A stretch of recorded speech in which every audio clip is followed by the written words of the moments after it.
Hoy les tengo que hablar de una película que me la vi y me quedó como en la cabeza, se llama No Other Choice o La Única Opción. Y es que esta película que está dirigida por Park Chan-wook, el mismo director de Parásitos, y si te gustó Parasites, pues te puede gustar esta película, es un viaje interesante a cómo nos convertimos en villanos por la presión social.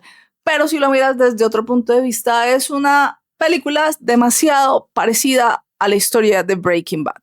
Así que ponte cómodo, ponte cómoda, sírvete tu cafecito porque aquí empieza tu cine club favorito, el Cine Club del Subtexto. Y si llegaste hasta aquí, no olvides suscribirte y activar la campanita de notificaciones para que te avise cuando subimos video. Ahora sí, empecemos con esta tragicomedia que me ha costado más de una mala racha por el día de hoy. Sí, es la tercera vez que grabo este video. El primero quedó sin audio, el segundo se borró y no pasó. Y vamos a ver si la tercera es la vencida, porque si no, no subo video. Bueno, para mí la única opción es la versión coreana de Breaking Bad. Sí, psicológicamente nos va a hablar de esa transformación psicológica. Un hombre común que pierde la identidad. Bueno, en esta historia vamos a conocer al mismo tipo malo del juego del calamar que se llama en esta película Yo Man-soo. Es un hombre de mediana edad que tiene una familia compuesta por dos hijos. Uno de ellos es solamente hijo de su esposa, que era divorciada, dos perros y una casa de gran estatus para él. Siente que lo tiene todo, pero tras 25 años trabajando en una industria papelera, de un momento a otro le dicen: chao pescado, usted es despedido. Y con este despido, este hombre no pierde solamente su salario, pierde su propósito y pierde su identidad, porque algo que ustedes muchas veces no saben es que un trabajo y la pérdida de un trabajo también es un duelo. Y es un duelo que cuando nos metemos y nos encasillamos mucho en que este trabajo es nuestra vida, pues nos hace perder nuestra identidad. Nos hace sentir inútiles y desesperados. Y esa desesperación nos puede llevar a lugares inimaginables. Man-soo empieza a trabajar como cargador de una empresa, o sea, va a cargar cosas y llevarlas a un camión. Y lleva un año sin conseguir empleo. Su esposa tuvo que dejar los partidos de tenis. Su casa tiene un montón de cuotas de hipoteca y su mente, la mente de Man-soo, va a empezar a hacer algo supremamente humano. Él desea volver a ese estatus al que estaba viviendo, al que estaba acostumbrado, cueste lo que cueste. Y cuando digo cueste lo que cueste, se van a dar cuenta que va a llegar a puntos bien raritos. Algo muy importante para entender el contexto de esta película es entender que es una película coreana, de Corea del Sur. Y para Corea, el perfeccionamiento, el ser el mejor, la competitividad es algo brutal dentro de la sociedad. Es una sociedad donde desde niños siempre nos están puyando por ser el mejor estudiante, aparte de eso tienen que ser bonitos. Entonces es muy complejo, porque ya es algo social y familiar identitario. No tener un trabajo significa no tener ingresos y eso significa socialmente no valer suficiente. Y aquí hay algo muy interesante y nos habla del título de la película. El título de la película, No Other Choice, o La Única Opción, pues nos deja ver que a veces queremos justificar algo simplemente diciendo: es que yo no tenía otra opción. Desde la psicología, esta es una forma en la que nos cobijamos de la culpa. Pero siempre teníamos una opción adicional, solamente que no es tal vez la opción más refinada y más bonita, es la que nos tocaba. Entonces esto no es una verdad, es un mecanismo de defensa. Y no había otra opción que además sirve para bajar la culpa, va a tener un costo enorme, porque va a llevar a una persona a racionalizar acciones inimaginables. Sí, como si ya no tuviese la capacidad moral de discernir. Y aquí les voy a contar qué es lo que decía hacer este hombre. Este hombre dice: bueno, el que me hizo quitar de mi trabajo, ¿qué pasa si lo quito del camino? Pero antes de quitarlo del camino, piensa, creemos una industria y busquemos quiénes son mis competidores más asiduos. Hace la investigación, comienza a expiar sus vidas y una vez tiene la posibilidad, los desvive a su competencia. Sí, desvivido. Y todas estas personas tenían ese mismo proceso de duelo de él. También habían sido despedidas de papeleras, habían afrontado el duelo laboral, habían enfrentado esa sentirse fracasados. Y aún así, Man-soo, conociendo sus historias, decidió que tenía que sacarlos del mapa. Y es que lo más incómodo es que nos muestra cómo alguien se convence de que eso está bien porque él está haciendo lo necesario. Y yo me pregunto una cosa.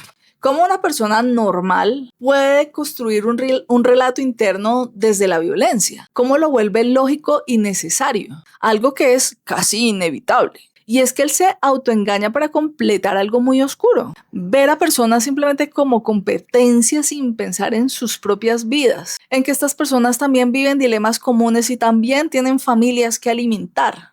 Y esto lo pintan dentro de la película como una tragicomedia, pero es retorcidísimo. Mansu justifica desvivir a otros simplemente para asegurar el futuro de su familia y para asegurar su propio estatus. Y aquí el director hace algo muy similar a lo que hizo en Parasite.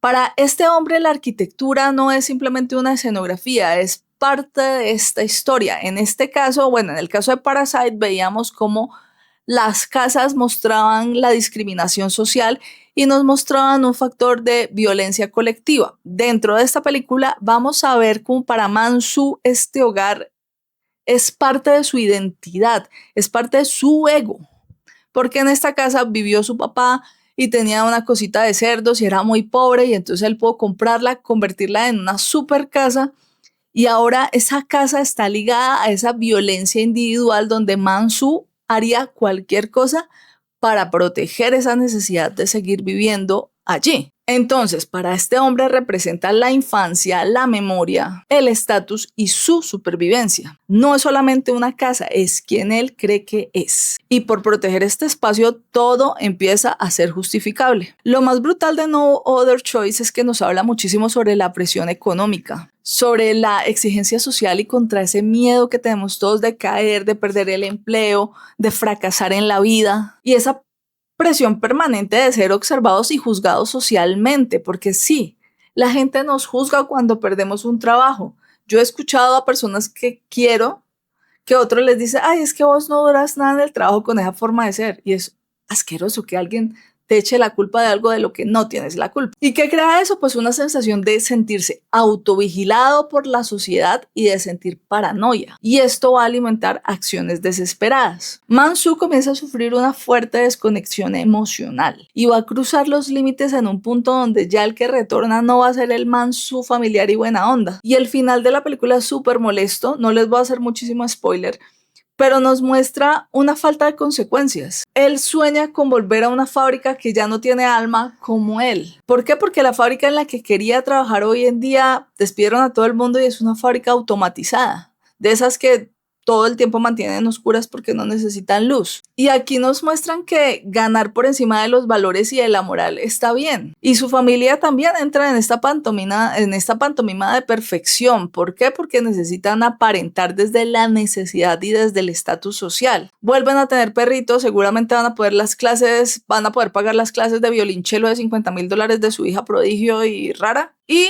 la película no corrige, no tiene orden moral. Hacer lo incorrecto funciona. Y ahí es donde esta película se siente brutalmente honesta porque nos muestra la industria. Creo que originalmente la película la querían hacer con la bolsa de valores. ¿Por qué? Porque son eventos salvajes. No son humanos, no son éticos. El sistema sobrevive por quien aplasta su competencia, por quien se adapta sin pensar en el daño colateral o el daño a terceros. Y eso se ve clarísimo en las imágenes finales de la película donde nos muestran una tala de árboles impresionantes y nos demuestra ese consumismo asqueante de la sociedad por tener más y más y más y no pensar en, bueno, si acabamos todos los árboles del mundo, pues nos morimos. No, el hecho es tener más ahora mismo, no en el futuro. Si mis nietos mueren de sed, pues problema de mis nietos. Y en el fondo No Other Choice no nos habla de malas personas, nos habla de personas que viven desde el ego, de lo que pasa cuando la seguridad económica y el estatus se vuelven más importante que el sentido moral. Y la película va a sugerirnos algo súper inquietante. ¿Qué pasa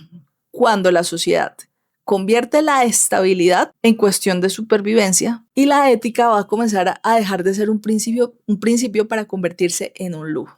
Bueno, me fui a ver No Other Choice. Es una película que me pareció muy bonita visualmente. Tiene al malo del juego del calamar, que otra vez hace de malo. Y pues nos muestra un retrato crudo de la sociedad, de esa necesidad económica. Y sí, siento que uno tiene muchísima presión social por obtener cosas, porque digamos nuestros papás o los abuelos a la edad de uno ya tenían casa y uno todavía hipotecado en data crédito. Entonces, cosas por el estilo. Entonces nos muestra un poco llevado al extremo toda esta situación. Cuénteme y déjeme en los comentarios, ya se vio esta película, qué tal le pareció, qué calificación le pone usted y qué es lo más loco que usted ha hecho por conseguir un trabajo.